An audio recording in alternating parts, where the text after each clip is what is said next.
verse of the Qur'an. The first one, Allah subhanahu wa ta'ala is addressing those who read the Qur'an without paying attention to what is in the Qur'an. The first problem is that their heart is locked. It's just like a cup. When you put the cup upside down, no matter how much you pour in it, nothing will go inside because the cup is locked and sealed.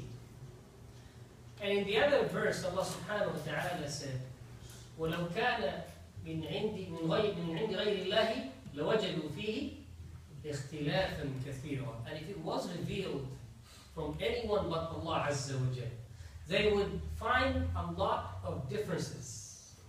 And that's what happens when people work on the scriptures and the text of Allah, and they say this is from Allah. So 2014 we have a different version. 2012 we have a different version.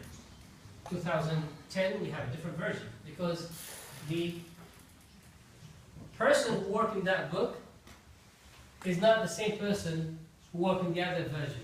The one who wrote the Bible in the 1800th century is not the person who wrote the last edition of the Bible. That's why we find a lot of differences, and every time we debate with them and point out something, the next year that something is not there because they fix it, because it's not from Allah Azza wa Jalla.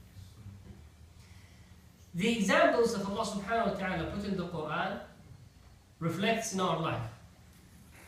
Everything Allah has said will happen, happened already. And there are things that are going to happen in the future. The Prophet ﷺ also, whatever he said, is also from Allah Azza wa Jalla. Because if you look in the science of hadith, the first thing they will teach you is the history of writing the hadith. In the history of writing the hadith, they said that at the beginning of the time, writing the hadith was prohibited. It wasn't allowed. Prophet ﷺ didn't allow writing the hadith because the Qur'an was fresh. And he didn't want the people to mix between the Qur'an and the hadith. So the Sahaba stopped writing the hadith.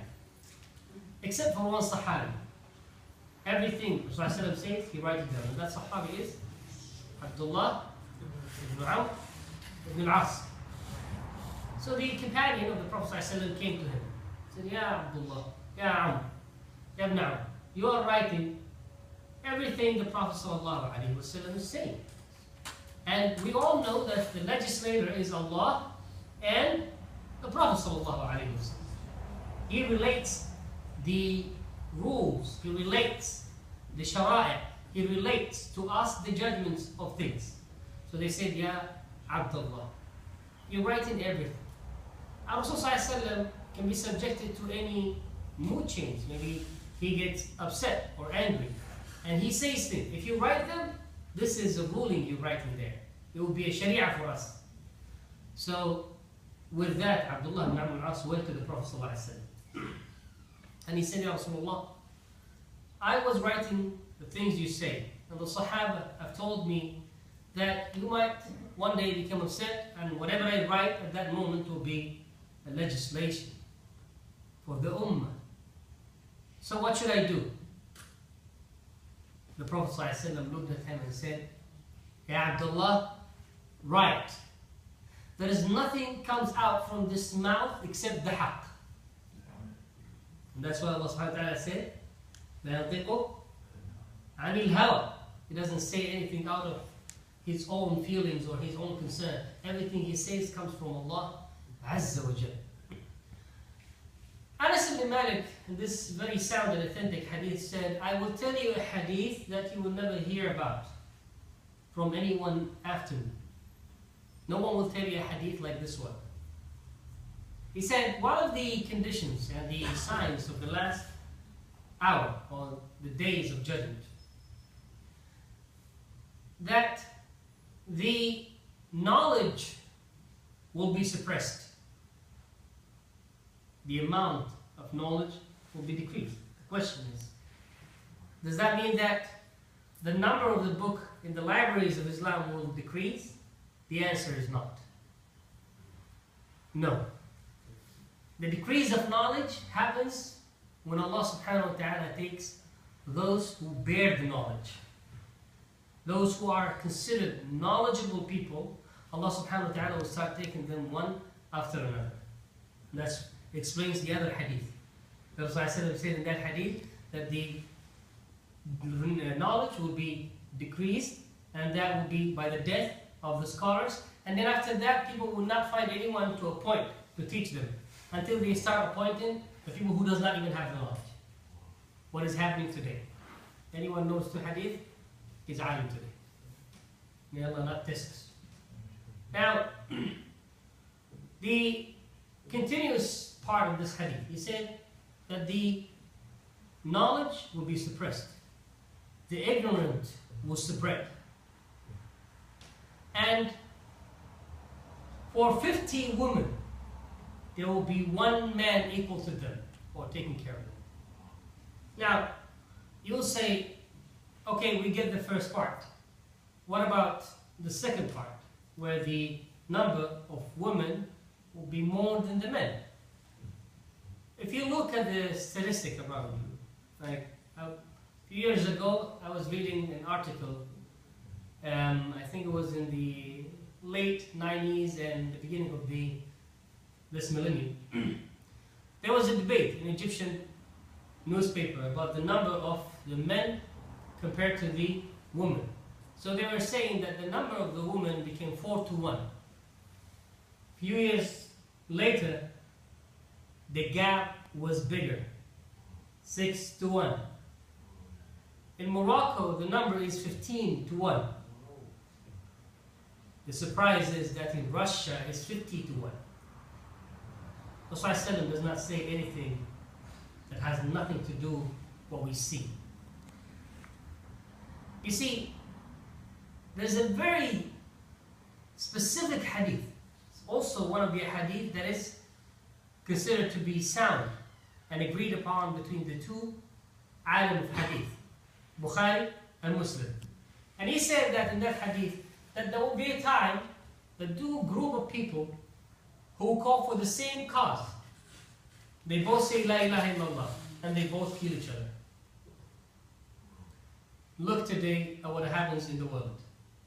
Muslims are killing each other under the name of La ilaha illallah. They are slaughtering each other under the name of La ilaha illallah.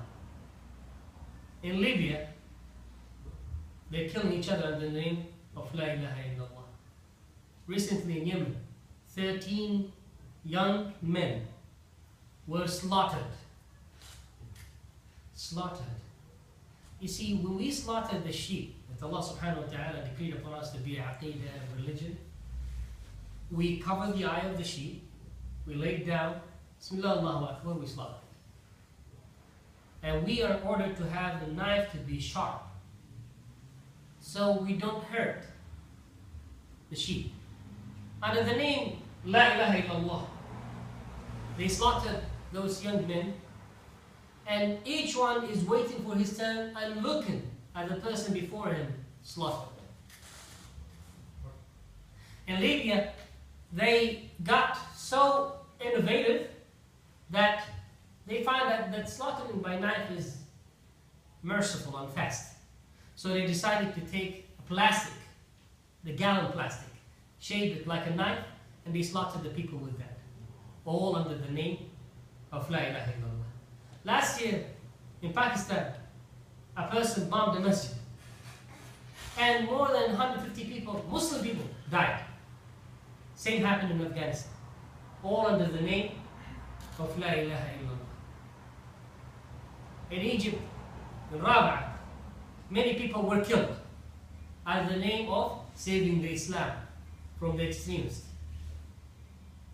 People who were not even handing to each other any kind of weapon. The Prophet ﷺ said, do not turn after me, disbeliever, by killing each other. That's what we're doing today. Exactly. He told us not to do something, and we're doing the opposite.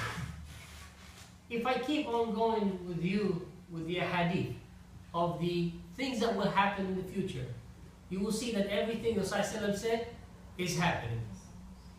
In this hadith of Anas ibn Malik, he said, and the fornication will be everywhere.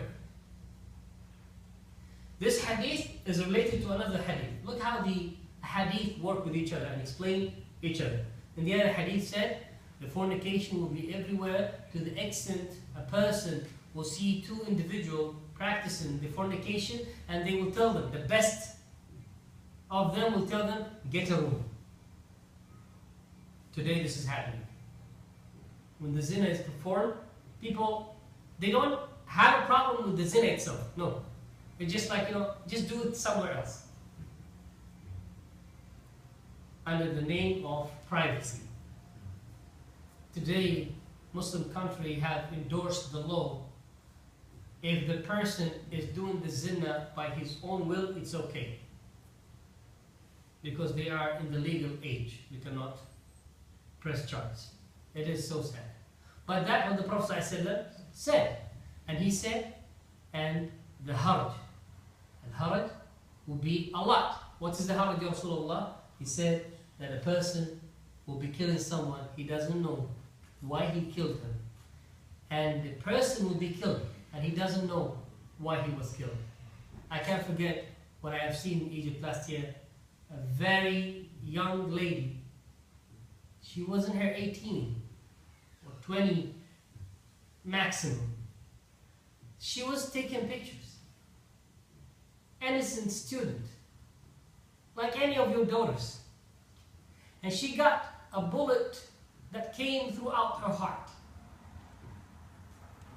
I can't understand why was she killed. She was just taking pictures. She was innocent. She have done nothing. Where we are going with this world? What are we doing to our religion? What are we doing to ourselves? And all under the name of La ilaha illallah. And Allah Azza wa Jal does not approve all this killing.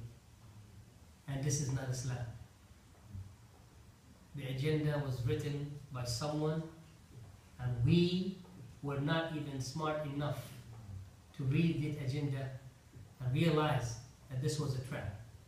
Even animals today are aware of the traps that is ahead of them. I ask Allah subhanahu wa ta'ala to protect us, protect our families and children, and to lift all the anger that Allah subhanahu wa ta'ala bestowed on the Muslims all over the world, and to make the world once and bring it back to Allah Azza wa Jal. هذا والله أعلم وصلى الله وسلم على نبينا محمد وعلى آله وصحبه وسلم وجزاكم الله